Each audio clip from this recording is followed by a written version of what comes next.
Auriculoterapia. É quase um palavrão, né, gente? É trava-língua. Auriculoterapia e todas essas outras formas de terapia alternativas, elas fazem um bem para o nosso corpo físico e também para a nossa saúde mental, não é isso, Zuleide? Sim, essas técnicas, Anida, elas são da medicina tradicional chinesa. Então, terapia holística, o que vem a ser terapia holística? Holo vem de todo. Então, é muito interessante porque a medicina tradicional chinesa, ela trabalha com o ser humano completo, assim como nós somos criados.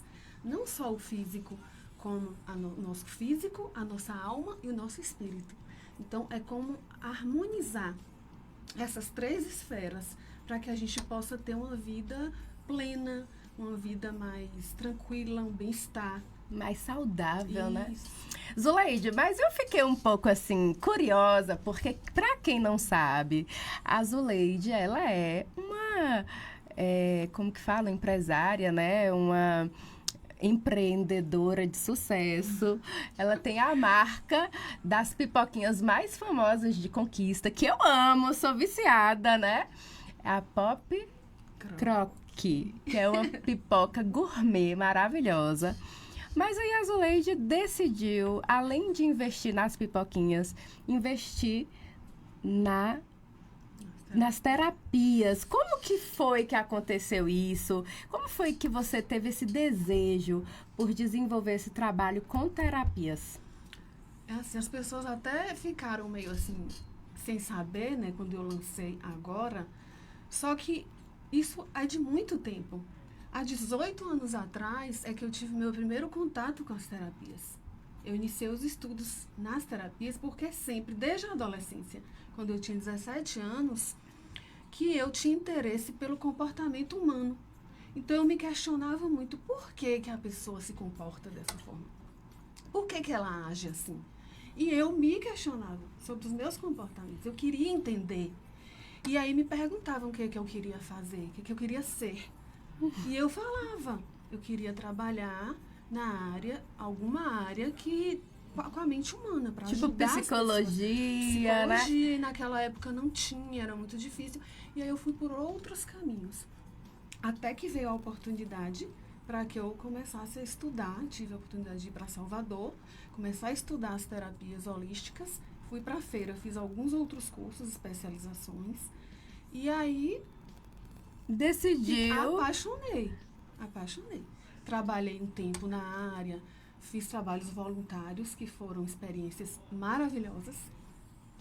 E aí fui sendo encaminhada, né, para outras rotas, porque a vida vai nos levando, né, para outras vai áreas, mudando, né? Mas aquilo ficou adormecido no meu coração por um tempo. Porque às vezes é necessário, né, Neida? Sim, com certeza. Parar um pouquinho, com certeza. Mas tudo vai sendo colocado no seu devido tempo. Eu acredito, Zuleide, que quando a gente gosta muito de uma coisa, que a gente trabalha com essa coisa, né? E tem um propósito de Deus na nossa vida, porque eu acredito em propósitos, né? Eu não acredito que as coisas que acontecem na nossa vida são por acaso. Até mesmo quando você diz, ficou adormecido, foi um propósito de Deus. Porque tudo é crescimento na vida da gente. Talvez você precisasse passar por esse processo, né? Por esse momento de deixar tudo ali, mudar um pouco a rota e trabalhar, por exemplo, com a pipoca. Mas quando é algo que é para ser feito, aí volta, né?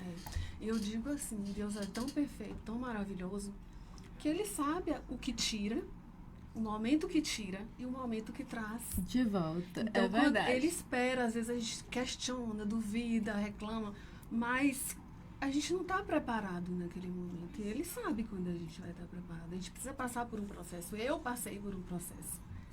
E aí fui questionada e tudo. Muitos questionamentos na minha cabeça, porque a cabeça da gente é um turbilhão, né? É verdade, é verdade. E foi assim. E aí você volta agora, né, com essas terapias, trabalhando com a mente humana, trazendo esse conforto, né, para as pessoas. Porque a gente está vivendo um momento muito difícil. Eu acredito que tem sido um tempo onde a mente humana é um dos assuntos mais falados, Sim. né? Principalmente em relação a esse cuidado com a mente. Todas as vezes que a gente aborda um assunto, vem junto com esse assunto o cuidado com a mente. O quanto cuidar da mente é importante, juntamente, como você disse, com o corpo e com o espírito, né? É um todo. Sim. E quando você trabalha com essa terapia, qual o diferencial que essas terapias elas trazem para a vida das pessoas, Zuleide? Essas terapias, elas são utilizadas como terapias complementares. Assim, não exclui, né, as terapias alopáticas, né, a medicina alopática. Só que traz benefícios maravilhosos, porque equilibra a nossa energia vital. Porque nós somos energéticos, nós temos polos, né? Sim, sim. Então, é como se fosse, assim, dois fios que precisam ser ligados de forma adequada, um positivo e um negativo. Se você ligar errado, ele vai explodir, pegar fogo, né? Assim? Então, vai dar choque. É mais ou menos dessa forma que acontece com a gente.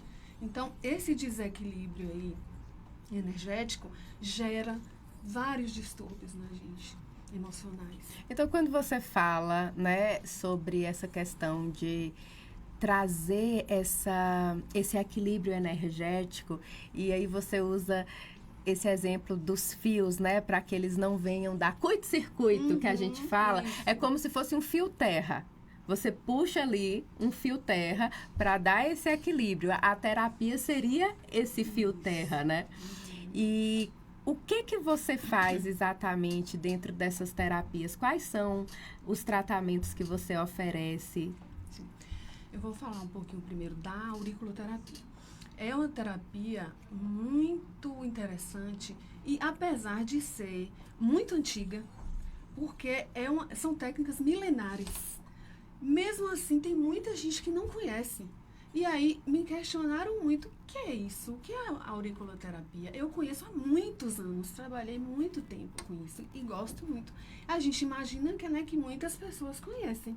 Então, na auriculoterapia, eu trabalho com nós, né, terapeutas desta área, trabalhamos com a orelha como base. Né? Essa orelhinha aqui que a gente acha que é só para botar um brinco, né? Não é. Deus é tão lindo que ele faz tudo, né? Esse pavilhão auricular, como se fosse um mapa corporal. Né? Então, tem inúmeras terminações nervosas que são interligadas ao cérebro. E quando estimuladas, aí vão produzir neurotransmissores, hormônios, que vão ajudar nesse equilíbrio. Vai manda o comando para o corpo, aquela área do corpo que a gente precisa trabalhar, específica, porque tem pontos para todas as áreas do corpo.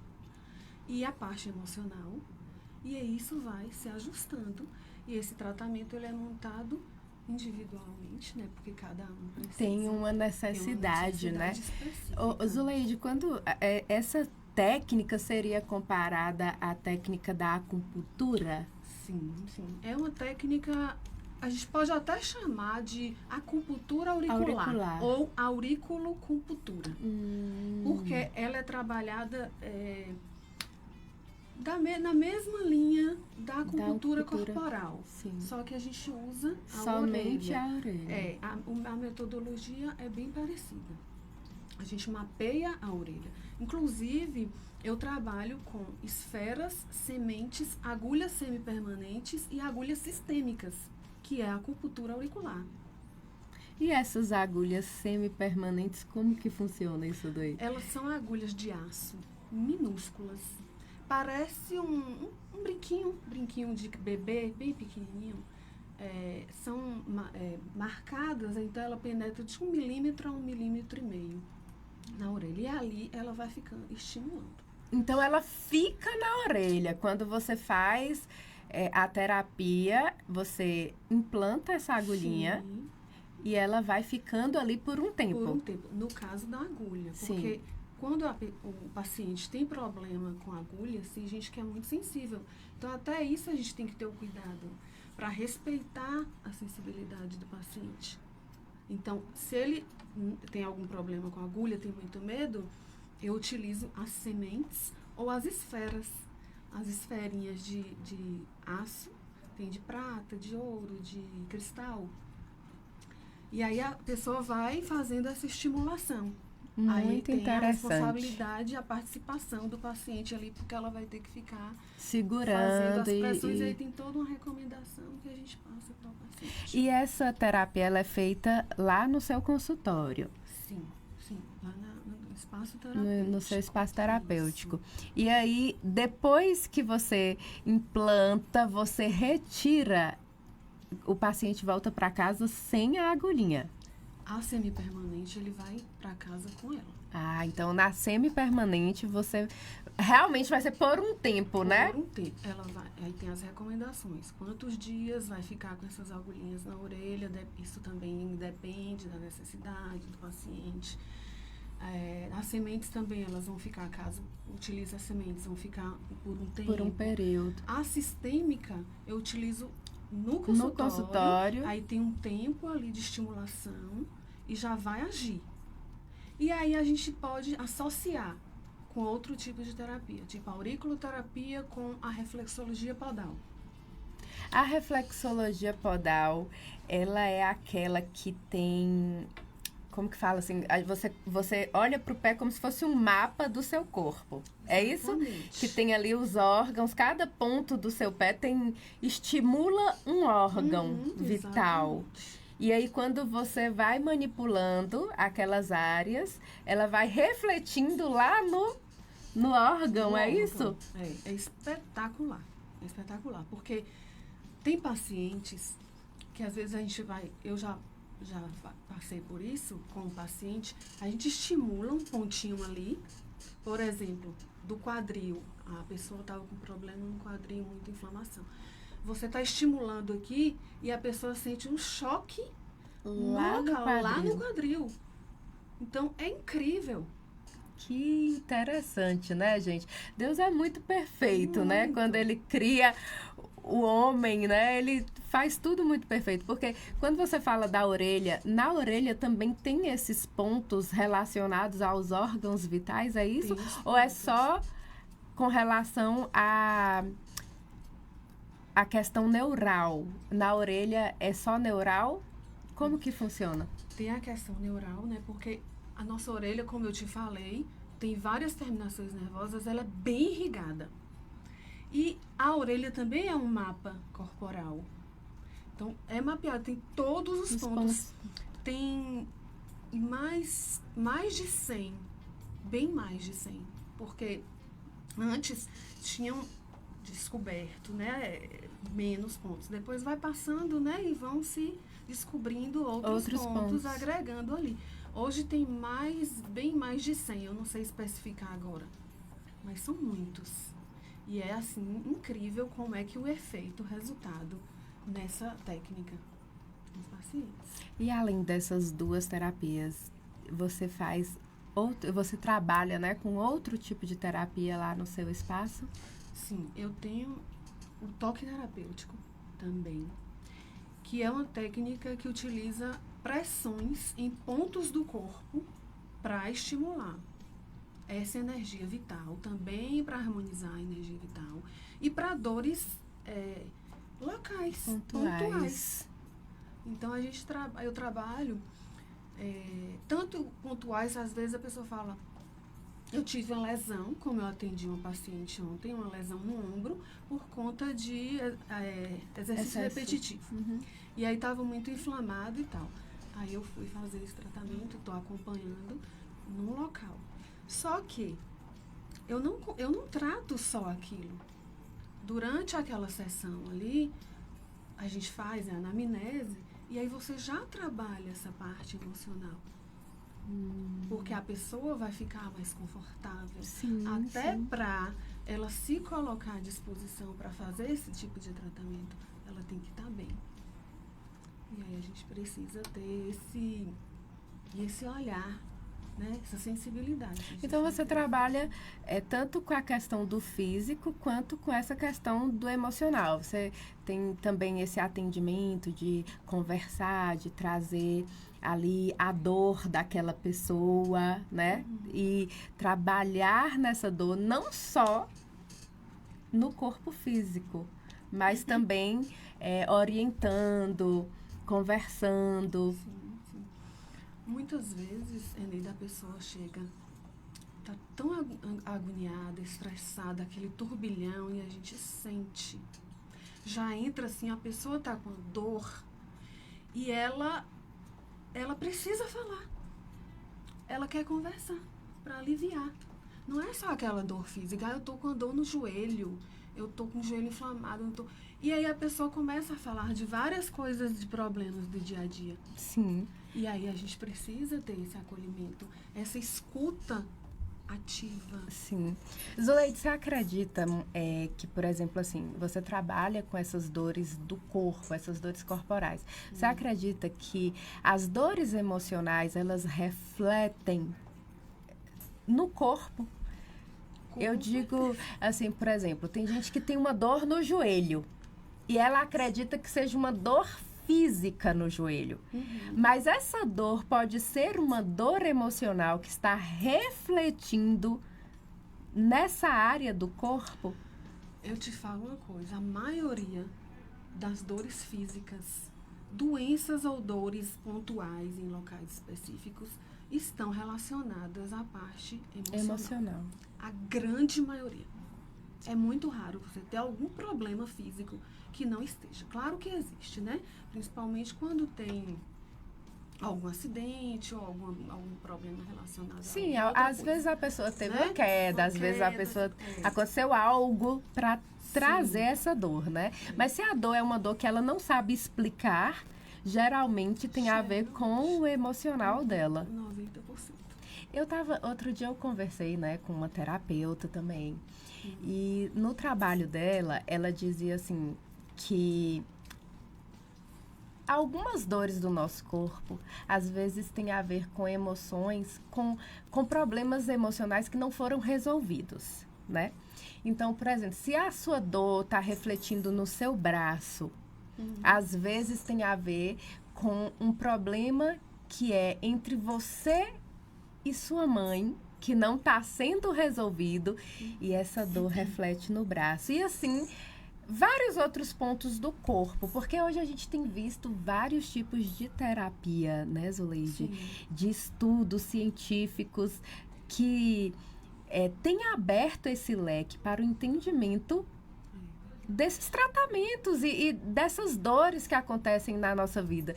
E você concorda com esse tipo de colocação ou você acha que não leva assim para um lado pessoal, no sentido assim, dor no braço tem a ver com a mãe?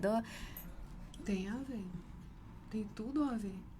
Inclusive, tem alguns pontos do corpo que são mais afetados pela questão emocional. O estômago, por exemplo. Eu já tive problemas no estômago seríssimos e que não constatava nada. Fazia exames, já cheguei a ir para o hospital com sensação de desmaio, vomitando, porque o emocional. Eu estava muito ansiosa. Foi numa época que estava estudando muita coisa. E era tudo emocional.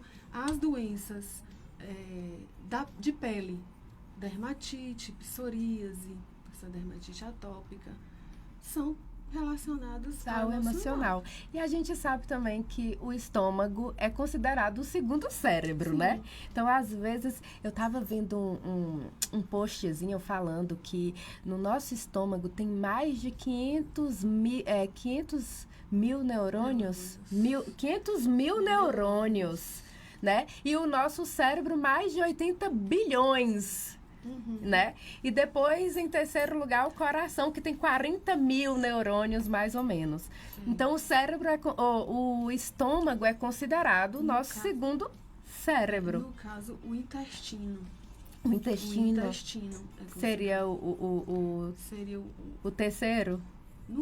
Eu acredito, até pelo que eu sei até agora, eu considero que o intestino seja o nosso segundo cérebro. Porque ele está bem interligado. Imagine, o estômago também, ele é muito afetado. Sim. Agora, o intestino, quantas pessoas com intestino, que falam intestino preguiçoso, problema desses distúrbios, né?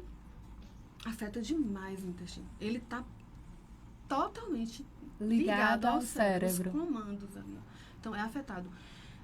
De uns anos para cá, você deve ter essas informações, muitos problemas de câncer de intestino em pessoas jovens. Muitos problemas. Com morte. Sim, sim. E também é silencioso o problema. A pessoa não tem sintomas. Aí dificulta. E tudo a ver com a parte emocional. emocional. Mas vamos lá falar aí sobre essas terapias. Vamos falar sobre um assunto que foi uma pauta, né, há uns dias para trás. A Zuleide estava conversando comigo sobre as crises de ansiedade, né? Zuleide, eu nunca tinha tido uma crise de ansiedade na minha vida. E aí, eu fiz uma cirurgia recente, né? Foi uma cirurgia super simples. Uma cirurgia muito simples, por sinal. Eu voltei para casa no mesmo dia, né? Mas assim, 2, 3 dias depois, 3 dias, se não me engano, eu sofri uma crise de ansiedade pós-operatória. Né? E aí foi muito difícil, porque só quando você vive o processo é que você vai entender quando outra pessoa fala sobre aquilo que ela vive, né? Eu tive essa crise, foi assim, muito complicada. Como eu tinha feito uma cirurgia, era um pós-operatório, o médico ficou apreensivo, preocupado, achando que poderia ser uma embolia pulmonar, né? Porque eu tinha passado por um processo operatório. Mas isso é uma coisa que está acontecendo muito nos dias de hoje, né? A gente tem visto cada vez mais pessoas com crises de ansiedade. E você chegou a falar nas suas redes sociais sobre o transtorno de ansiedade. Sim. Ou seja, uma crise que encadeia outra crise e que passa a se tornar um transtorno. Eu queria que você falasse um pouco sobre esse assunto. Quando você falou, eu achei muito importante você ter falado, porque eu já passei por isso, né? Então, assim como você disse, só quem já passou sabe. Porque muitas pessoas pensam que é frescura. Que esse negócio de ansiedade é frescura. Não é. Na verdade, a ansiedade, assim como o medo, ela faz parte de nós. Ela faz parte do ser humano. Só que até certo ponto. Você fica ansioso porque vai acontecer uma coisa boa. Você fica ansioso porque você vai fazer uma viagem maravilhosa. Né? Então, ou porque vai receber um resultado de alguma proposta. Então, isso aí tá tudo bem. Só uma ansiedade positiva, né? É normal que nós temos. Então, a ansiedade, ela faz parte. Só que quando ela começa a evoluir e aparecer esses sintomas aí que impede a gente de viver normalmente a nossa rotina e atrapalha tudo e até afeta as outras pessoas, aí já é um problema. Então, aí a gente já precisa buscar ajuda. Eu passei por isso, não cheguei a ir para o hospital porque eu sabia que era a crise, né? Como eu já tinha esse conhecimento e tudo, eu sabia que não era um problema porque eu estava passando por uma situação e isso me deixou... Mas a sensação era que ia parar meu coração. E eu pedia um remédio, pelo amor de Deus, que eu queria parar aquilo, porque eu ia morrer. Zuleide, assim, quando eu cheguei para o médico, né, para o Dr. Cifredo, eu falei assim, eu estou tendo uma crise de ansiedade. Eu cheguei abordando ele dessa forma.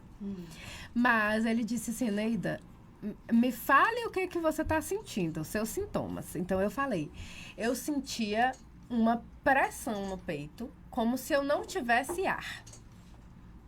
E aquilo me angustiava. Então, assim, eu precisava... Olha que loucura, né? Eu precisava ficar parada, porque eu fiz uma cirurgia nas minhas pernas. Então, eu era obrigada a ficar deitada, de repouso. Eu fiquei andando igual uma louca, para um lado e para o outro, porque nada me aliviava. E quando eu deitava, a sensação aqui nessa região do meu tórax, ela aumentava. Eu não tive taquicardia, eu não cheguei a ter esses sintomas, mas era uma pressão, como uma falta de ar. E quando eu deitava na cama, essa pressão aumentava. né? Então ele falou assim, Eneida, pelo sim, pelo não, eu não vou poder falar assim, não, é uma crise de ansiedade, vamos tratar a ansiedade. Não, vamos ver o que que é, se é uma embolia pulmonar, o que que aconteceu, se foi uma trombose pós-operatória, né? E aí eu fui, me submeti a uma ressonância com contraste para saber se estava tendo alguma coisa. E fiquei ali no hospital em observação. Então, deu negativo o meu resultado para embolia e para trombose. E aí, eu fui para casa com a certeza de que era uma crise de ansiedade, né? A gente descartou todas as possibilidades. Mas, assim, era algo que me deixava inquieta. Eu não conseguia ficar parada, né? E as pessoas, eu já vi falando, por exemplo, de síndrome da perna inquieta, né? Que é um tipo de ansiedade que a pessoa tem, só que já como um transtorno, né? Que ela não consegue ficar parada a hora nenhuma e ela precisa de tratamento. A gente sabe que essas crises, elas podem ser tratadas da maneira convencional, com os remédios, né? Mas se uma pessoa chega lá no seu espaço relatando uma crise de ansiedade, qual o melhor tratamento, né, terapêutico que você indica para uma crise de ansiedade? No caso, se a pessoa chegar na crise, aí eu preciso entrar com as técnicas de respiração para acalmar a pessoa, trazê-la para aquele momento presente.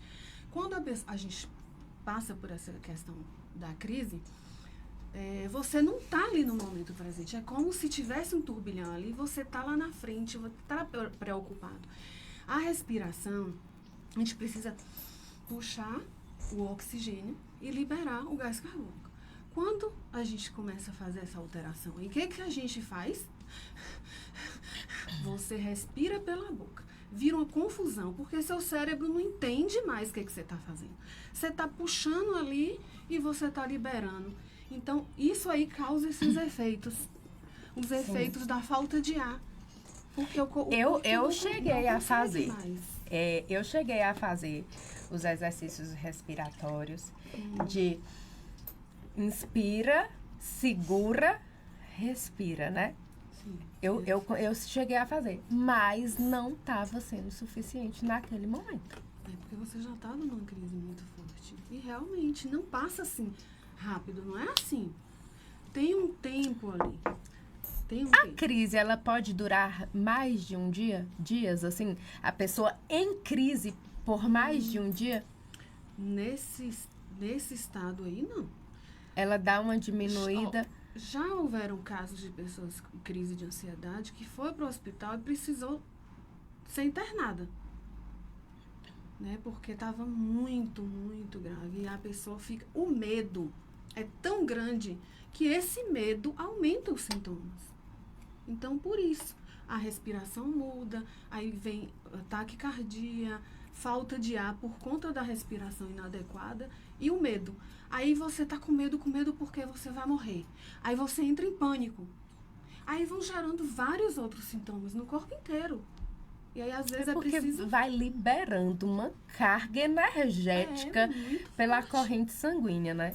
Graças a Deus, assim, claro, quando a gente tem esse entendimento, né? É muito importante você ter um entendimento. Então, quando eu fiz as respirações, eu não senti medo, mas eu queria me livrar daquilo. Porque era uma sensação muito ruim no meu corpo e eu queria me livrar daquilo. Você quer se livrar, né? Você não fala, meu Deus, eu não quero sentir isso que eu tô sentindo. Porque é muito angustiante. E eu acho que é isso que acontece quando... assim, a crise vem muito forte, a pessoa quer se livrar tanto daquilo que ela entra nesse pânico que você está falando, a ponto de trazer mais complicações para o corpo dela e ela ter que ser internada, medicada, né? Tem que entrar com a medicação. Não tem como fugir. Ir para o hospital mesmo, aí o médico vai, aplica uma injeçãozinha ali, acalma a pessoa. Aí ela vai voltar para o estado normal e vai ver que não era nada tão grave assim. Voltar para a sua consciência, porque a gente perde a consciência nesse momento. Sim. Só pensa no pior. E quando é que uma crise de ansiedade se torna um transtorno de ansiedade? Quando a recorrência, aquilo que lhe traz ansiedade, você começa a conviver com aquilo diariamente. E aí começa. É como se fosse um gatilho, né? Você tá ali, ó. Aquilo que lhe causa mal, você não tem como evitar. E você tá convivendo com aquilo. Aí vai acumulando, vai acumulando. E aí você começa a ter essas crises de ansiedade. Essas crises podem se tornar mais frequentes e evoluir para transtornos. Os transtornos de ansiedade. Que a TAG, que é um transtorno de ansiedade generalizada, que afeta o corpo inteiro. Isso aí já é um transtorno, tem que ser tratado de várias formas. Ou medicamentos alopatas, fitoterápicos, a terapia alternativa também, que é excelente para complementar esse tratamento. Aí tem os transtornos também, que estão outros transtornos associados à crise de ansiedade, que é o pânico. O pânico é um transtorno, né? A síndrome do pânico está associada à ansiedade. As fobias, o medo excessivo de algo. Aí você desenvolve, algo está ali me incomodando, aquilo me gera medo. Por exemplo, um ambiente onde a pessoa se sente fechada e ela tem essa claustrofobia. Então, ela vai gerar nela um pânico por ela estar se sentindo fechada. Sim. E trazer essa crise, né? Esse momento desafiador, que é desafiador, né? Desafiador, Por exemplo, a pessoa está no elevador, como você falou. Conheço algumas pessoas que têm pânico de elevador, não entra. Ou escada rolante. Minha mãe mesmo, ela tem pânico de escada. Ela já vai achando que ela vai cair, ela não vai. Então, a pessoa entra no elevador, ela vai começar, o corpo vai começar a movimentar e trazer o medo, né? E aí vem o medo, aí vem o pânico. Aí vão se somando. E se ela for submetida a isso por várias vezes, aí esse transtorno começa a ficar ali alojado. Tem o TOC também, que é o transtorno obsessivo compulsivo. Geralmente, esse transtorno é causado por ansiedade. Por a pessoa ter sido submetida a várias situações muito estressantes e que causaram muita ansiedade, crise de ansiedade, e aí desenvolver alguns transtornos obsessivo compulsivo, que é de você fazer alguma coisa. Assim, toda hora, né? Você está corrigindo algo, movendo algo, organizando algo, né? A pessoa fica ali muito angustiada se algo estiver fora do lugar. É doentio, no caso do transtorno é doentio, porque nós todos temos um pouquinho desse negócio. Principalmente nós mulheres que pensamos mil coisas ao mesmo tempo, né? De casa você sai, será que eu fechei a porta? Será que eu desliguei o fogo? Eu já voltei várias vezes para ver se eu fechei, se eu desliguei. Isso é normal. Deixa de ser normal. Quando é algo corriqueiro, né? Quando a pessoa, ela nem sai de casa porque com medo. Tipo, na época da pandemia mesmo, muitas pessoas adquiriram TOC. Porque achava que ia morrer se pegasse aqui no microfone, se pegasse em sua mão, se pegasse, desenvolveu esse transtorno obsessivo de lavar as mãos. O excesso, né? O excesso. Tem um filme que se chama Monk, eu não sei se você já assistiu o filme, não, a série. Eu tive um pouco de agonia de assistir. Porque ele tem TOC que foi gerado por várias situações. Ele tem esse tipo de TOC de ficar limpando. É muito agoniante. A pessoa não tem liberdade de viver. Sim, sim. Zuleide, quando você trata uma pessoa com transtorno de ansiedade ou com uma crise mesmo, a pessoa teve uma crise e aí a terapia, ela retarda uma segunda crise? Por exemplo, a pessoa teve uma crise, só uma. Sim. Ela ainda não tem um transtorno, né? Mas ela teve uma crise, aí ela chega lá, faz uma sessão contigo. Isso retarda o aparecimento de uma nova crise? As terapias holísticas, elas não só tratam, como previnem. Então, a sugestão é Não esperar, não né? espere evoluir os sintomas. Por isso que a importância da gente se conhecer. Conhecer o nosso corpo, conhecer os sinais. A gente sabe dos sinais, só que espera muito tempo. Então, você pode prevenir com alguns exercícios que a gente faz, né? A gente mesmo faz ali simples. E procurar ajuda terapêutica. No caso, algumas sessões da terapia alternativa. Ela vai prevenir crise, sim.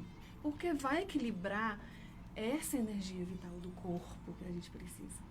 Aí fica muito mais difícil na pessoa ter uma segunda crise. Isso. E você indica a terapia, como é que é? Auriculoterapia para a síndrome de ansiedade, a crise de ansiedade. A crise de ansiedade. Muito bom.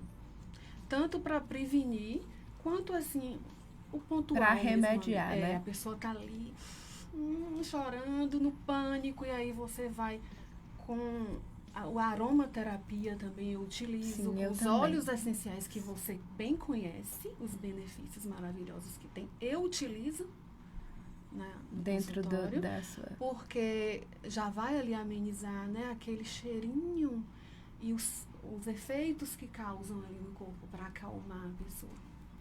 Aí eu utilizo também esses óleos durante a sessão. Eu tive que fazer, amiga, porque eu falei assim, não, peraí, deixa eu cheirar um olhinho aqui, eu fiquei buscando alternativas para me equilibrar dentro daquele processo.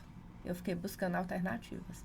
Porque, às vezes, a pessoa, ela tá vivendo uma situação que não é nada boa, né? É bem desafiadora, como eu falei. E ela não consegue buscar alternativas. Ela não consegue fazer esse movimento com ela mesma. Porque você disse, você precisa se conhecer. Eu percebi que o meu corpo não estava bem. Eu percebi que tinha algo de errado ali comigo. Eu percebi que estava aumentando. Então, eu sentava, eu fazia o exercício de respiração, eu levantava, eu cheirava um olhinho, né? Eu busquei uma alternativa. Sim. Né? Não digo que foi fácil. Né? Às vezes, a pessoa realmente precisa de ajuda de uma outra pessoa, né? De um profissional.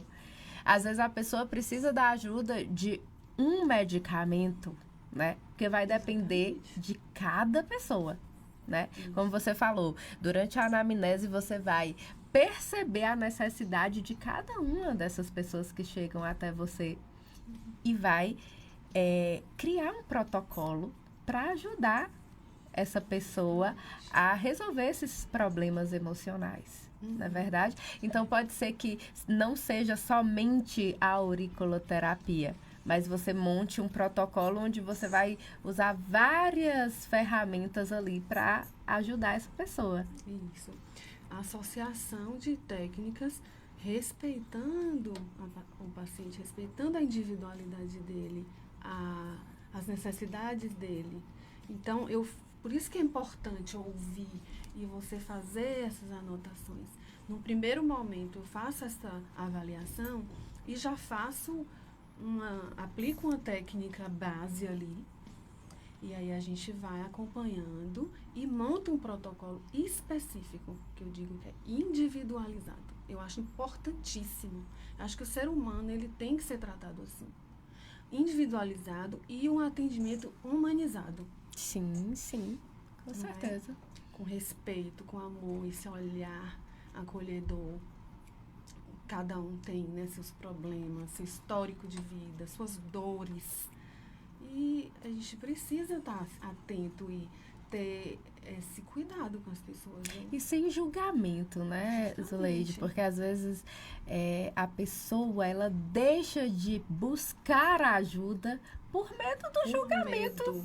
Né? Inclusive, assim, do próprio profissional. Né? Então, como você falou, precisa ter esse olhar humanizado, né? Você se colocar no lugar do outro, tentar entender aquilo que ele está passando. Como você falou, às vezes as pessoas olham para uma pessoa que está tendo uma crise e falam, que frescura.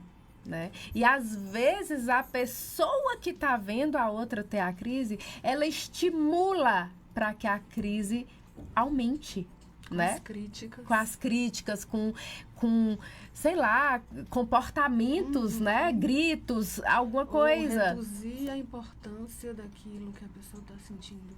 Isso é muito cruel, o sentimento. Porque a gente precisa saber que a gente... Como que eu gostaria de ser tratado? Ninguém está livre de passar por isso. E não ter vergonha de falar. Você chegou lá e falou da sua experiência. Quantas pessoas passaram ou estão passando por isso e precisam ouvir? Eu falei da minha experiência. E foram várias experiências que eu tive nessa parte emocional. E a gente precisa se cuidar, estar bem, né? Para cuidar do outro e falar. Porque quando a gente fala, as pessoas se identificam e falam, gente, eu estou passando por isso. Eu tenho vergonha de falar. Zuleide, eu conheço uma psicóloga, né? Que ela adquiriu esse transtorno, né? Do pânico.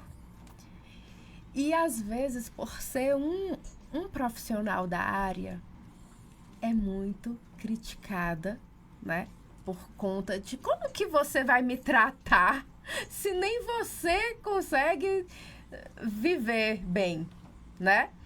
Então, assim, às vezes a gente precisa também entender que quando você tem uma dor, você sabe tratar melhor, talvez, aquela dor no outro. Sim. Porque você sabe como é. Você já viveu a experiência, né?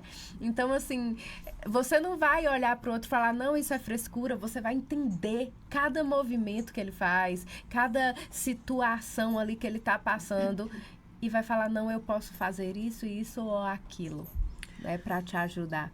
E eu digo assim, ó, você falando da psicóloga, né, os profissionais da área de saúde mental. Um psicólogo, antes de ser psicólogo, ele é humano, como eu e você. Um psiquiatra, antes dele ser médico, psiquiatra, ele é um homem ou uma mulher humana. Não está livre de sentir, ele precisa de cuidados. Sim. Uma terapeuta é humana, precisa de cuidados. Então a gente precisa ver isso. Como assim que um psiquiatra teve depressão? As pessoas julgam. E não pensam, gente. E eu até quero, assim, pra gente poder concluir o nosso bate-papo aqui, depois o Leite vai deixar o telefone, a forma como, né, a gente pode entrar em contato. Mas aí, a gente falando sobre essa parte do assunto, né, eu até fiz uma postagem logo na sequência, falando que Jesus, ele teve uma crise de ansiedade. Então, no momento que eu passei pela crise de ansiedade, me veio essa resposta, né? Que Jesus, ele sendo Deus, ele podia não ter crise nenhuma de nada, né? Ele tem todo o poder, né? Então, assim, ele passa por um momento difícil que era um momento onde ele ia cumprir com o propósito dele aqui na Terra. Como homem, né? Sentindo as dores, sentindo tudo. E aí ele vai ali pro Getsemane e a Bíblia fala muito claramente que ele sentiu tanta angústia que tudo que ele queria era que passasse dele aquele cálice, né? Ele pedia para Deus tirar aquilo dele. Mas a Bíblia também relata que no momento que ele estava ali orando, chegou um momento que era tão difícil para ele pensar e sentir tudo que ele ia viver, era um medo, né? De tudo que ele ia viver, que o suor dele se transforma em gotas de sangue. Para ver o nível do negócio, né? De tortura, era torturador. Então, assim, quando eu falo sobre essa história, eu quero dizer que Jesus, ele veio como homem para sentir tudo que um homem poderia sentir, mas trazer uma resposta. Né? E dentro desse processo da terapia, eu acredito que a oração também é uma forma de terapia, né? Que é uma forma de você agregar ainda mais resultados para a terapia que você está fazendo. É como nós conversamos inicialmente, corpo, alma e espírito. Então, alimentar o espírito, como que a gente alimenta o espírito? Através da fé. A palavra, que é esse alimento. Como a gente alimenta o corpo. Como a gente trabalha a nossa mente, a gente precisa desse alimento espiritual, que é a fé. Então, a gente precisa buscar. Eu trouxe até aqui uma mensagem.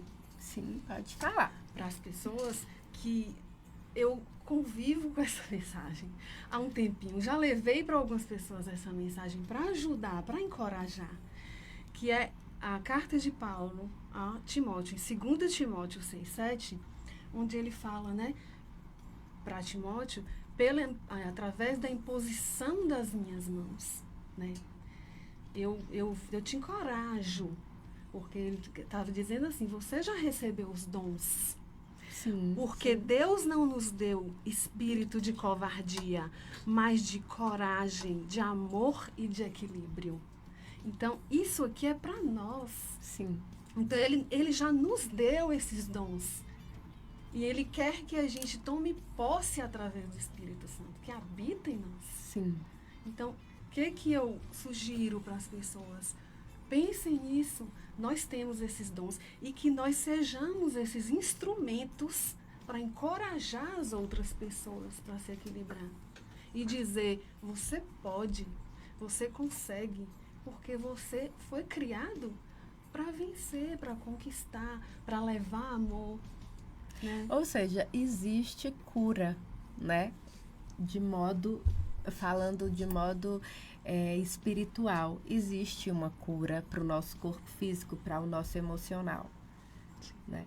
Através dessa fé que tem que brotar dentro da gente, né? De buscar, claro, agregar tudo aquilo que a gente puder, uma terapia, um medicamento, como você falou, que nada descarta nada. A gente não está descartando nada, mas também trazer o espiritual, né? Fazer essa busca espiritual para que a gente possa viver o melhor aqui nessa terra. Porque se a gente assim não fizer, vai ser muito complicado daqui para frente, né? De forma mais leve. E é possível isso. Tenha certeza, gente, que é possível se equilibrar. Buscar essa harmonia. Eu não digo assim, às vezes nem muito equilíbrio. Parece que você está ali como um malabarista, sim, equilibrando um monte de sim. prato. É equilíbrio, mas eu falo assim, de harmonizar isso. Porque às vezes a gente precisa ir para um lado, puxar mais para um lado, deixar outro aqui. Sim. Né? Eu acredito que seja a questão, ninguém é perfeito, ninguém vai estar 100% bem o tempo todo. Nós vamos ter falhas, nós vamos ter fraquezas, né? Só que nós precisamos entender que não podemos deixar o medo dominar a gente. Não podemos deixar a crise dominar a gente, né? A gente precisa trazer esse equilíbrio, essa harmonia, para que a gente possa ter uma vida plena, porque senão a gente não vai conseguir. Eu acredito assim. Não é verdade? Eu amei esse bate-papo, foi maravilhoso. Obrigada por ter trazido tanta informação importante. Queria que você deixasse o seu contato e as formas como as pessoas podem encontrar a Zuleide, né? Para quem sabe marcar aí uma terapia. Eu tô querendo essa auriculoterapia. Você vai amar. Meu Instagram, @ZuleideCouto, terapeuta, psicanalista é minha irmã. Eu amo a psicanálise e tô nesse caminho aí buscando, estudando. Zuleide Couto, terapeuta. WhatsApp 779-989-9135. Então lá tem um link no Instagram, é só clicar lá me chamar para maiores informações ou para agendar uma avaliação.